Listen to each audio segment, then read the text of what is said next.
झाड आहे त्याचा हवा सुटते आणि ते वाऱ्यानं सुगंध दुसऱ्या देशामध्ये जाते, दुसऱ्या जिल्ह्यामध्ये जाते, तेव्हा त्याला समजतं. आणि खासदार काय म्हणाले, तुम्हारे घर में कोणता सलाम, तुम्हारे घर में हमारा सलाम, तुम्हारे घर में हमारा सलाम असं नाही खासदार साहेब. तुम्ही आम्ही सत्कार केला तर तुम्हाला सुचलंय का असं मी बोलू नाही.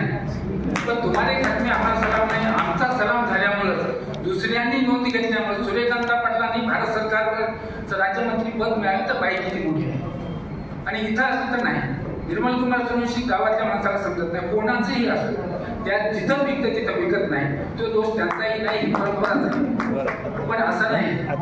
इथं ग्रंथालय संघ, ग्रंथालय चळवळ इथं पक्ष नाही, जात नाही, धर्म नाही, हे सर्व निरपेक्ष चालणारी संघटना आहे. आणि आमदार साहेबांनी जे सुरू केलं, खरं पाहिलं तर आता आमदार नव्हते तर सगळ्या जिल्ह्यातल्या आमदारांनी, मॅडम सर्व जिल्ह्यातल्या आमदारांनी दरवर्षी एका वाचनालयाची इमारत बांधली. 25 लाख रुपये होते. तुम्ही दुसरीकडे बांधता, पण एक वाचनालयाची इमारत जर बांधली तर खूप मोठं कार्य होते. आणि या शासनाने 12 ते 13 वर्षापासून आम्हाला कुठल्याच मागण्या मान्य नाही. सर्व लाडक्या चालू आहे, लाडकं लाडकं लाडकं चालू आहे, पण ग्रंथ लाडके झाले नाही. पण हेच त्यांना गाव तिथं ग्रंथालय झालंच पाहिजे. आणि मी मागच्या अधिवेशनामध्ये, आमच्या मीटिंगमध्ये असा ठराव घेतला की इथून नांदेड जिल्ह्याचं अधिवेशन होईल, त्या तालुक्यातील अशा प्रभाकरराव सारखे निष्प्रह व्यक्तिमत्वाचा सत्कार आम्ही सन्मान करू, नंतर काही होऊ. म्हणून ते योग्य आम्ही इथून सुरुवात केलेली आहे. प्रभाकररावचं आम्ही सन्मान केला, योग्य माणसाचा सन्मान केला. ते चळवळीतील आहेत, आमचे सहकारी आहेत आणि त्याचा म्हणून सन्मान केला. असं खत वगैरे दुसऱ्याचा सलाम वगैरे म्हणू नका. आणि राजकारण बाजूला आहे तुमचं. सूर्यकांत पाटील अभ्यासू आहे, इथं त्यांनी फार उल्लेख चांगला केला. कारखाना उभा करणं ते कोणाचाही जवळ आहे, पण ते कोणं केलं हे आम्ही विसरतो. आणि तुम्ही पक्षाचं इकडं तिकडं चालूच आहे, तो तुम्हालाच लागला. पण आम्ही हे ग्रंथालयाचे कार्यकर्ते नोंदी घेतो, जे कोणत्याही पक्षाच्या कार्यकर्त्यांनी, आमदारांनी, खासदारांनी जे चांगलं ग्रंथालयासाठी केलं त्याच्या आम्ही नोंदी घेतो.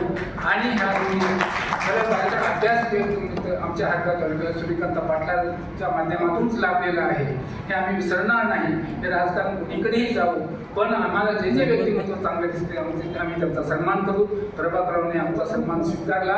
खरं पाहिलं तर मला आमदाराच्या पुढे बोलायचं होतं. सगळ्याच आमदारांनी एक वर्षाला एक आमच्या इमारत जर बांधली तर 5 वर्षामध्ये तालुक्यात 5 इमारती होत्या. त्यांचं अजरामर नाव पण ते करत नाही, कारण वेगवेगळे जाऊ द्या.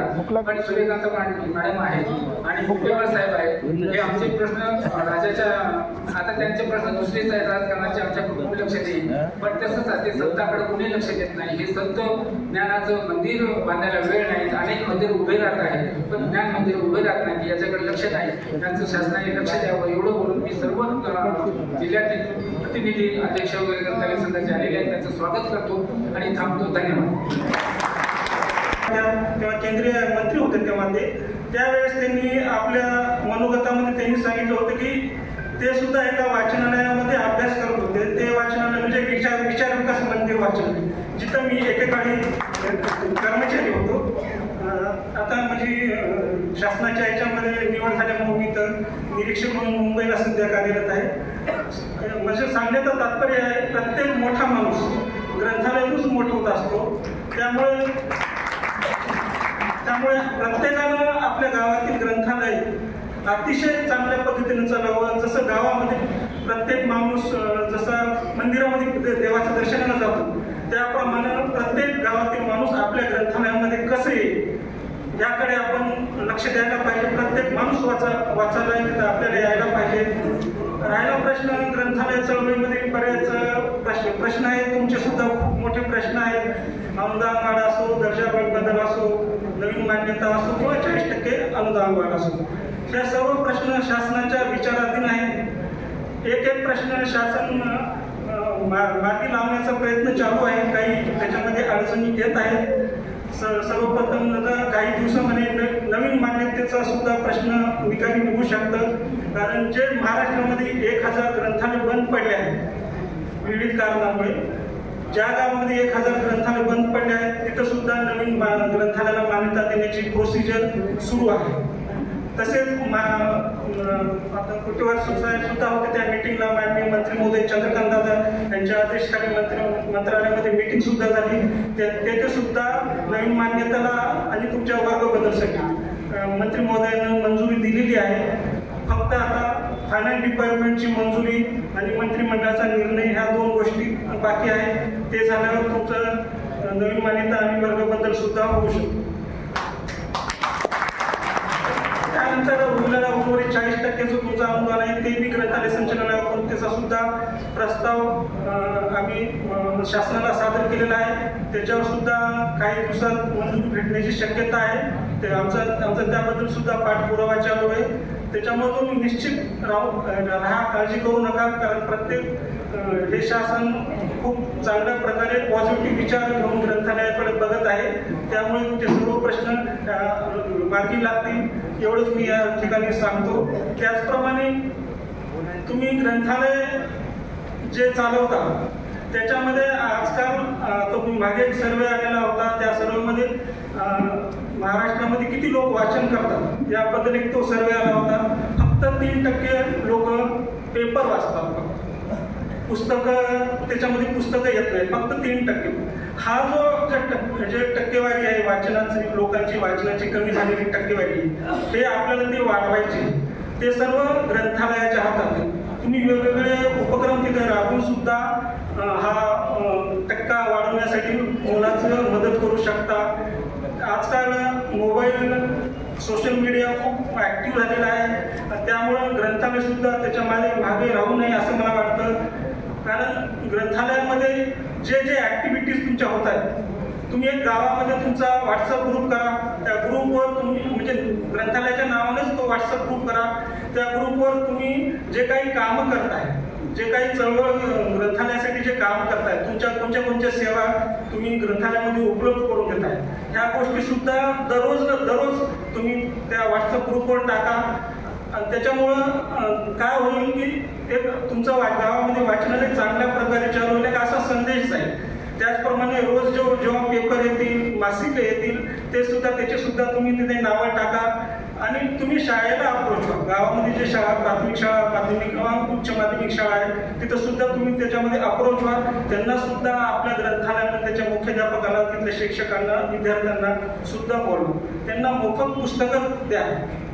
शिक्षकांना मोफत पुस्तकं न देता विद्यार्थ्याला पुस्तक द्या. शिक्षकाला जी काही तुमची रेग्युलर फीस आहे ती त्यांना लावा आणि त्यांना पुस्तकं द्या. बाल साहित्य वाढवा. कारण आपला फोकस पूर्ण बालवाचकाकडे आहे. कारण हा आजचाच बालवाचक हा उद्याचं भविष्य देशाचा नागरिक होऊ शकतो. त्यामुळे ही सर्व जबाबदारी आपण घेऊन, आपण हे कुठंतरी हा दृष्टिकोन ठेवून आपण ग्रंथालय चांगल्या प्रकारे चालवावी असं मला वाटतं. या आणखीन तुमच्या काही समस्या ज्या असतील येणाऱ्या दिवसामध्ये नक्कीच शासन त्याच्याकडे सकारात्मक विचाराने बघत आहे. आणि या निमित्ताने मी तुमच्या सर्व कर्मचाऱ्यांना, पदाधिकाऱ्यांना या अधिवेशनानिमित्त मी शुभेच्छा देतो. ग्रंथ हाची गुरु त्याची शिकवण आम्हाला फार पूर्वीच्या काळात मिळाली, जेव्हा आमच्या गावात शाळा सुद्धा नव्हती. वायपुणा ते तामसा पायी चालून 4थीपर्यंत शिक्षण मी पूर्ण केलेलं आहे.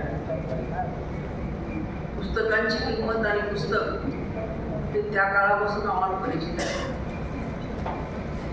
आणि म्हणून कदाचित त्या पुस्तकातील ज्ञानाच्या जोरावर आम्ही इथपर्यंत वाटचाल केली. आणि आम्ही सगळ्यांनाच सांगतो, ठीक आहे व्हॉट्सअप युनिव्हर्सिटी राहू द्या, ठीक आहे राहू द्या, आता तर आर्टिफिशियल इंटेलिजन्सचा जमाना आहे.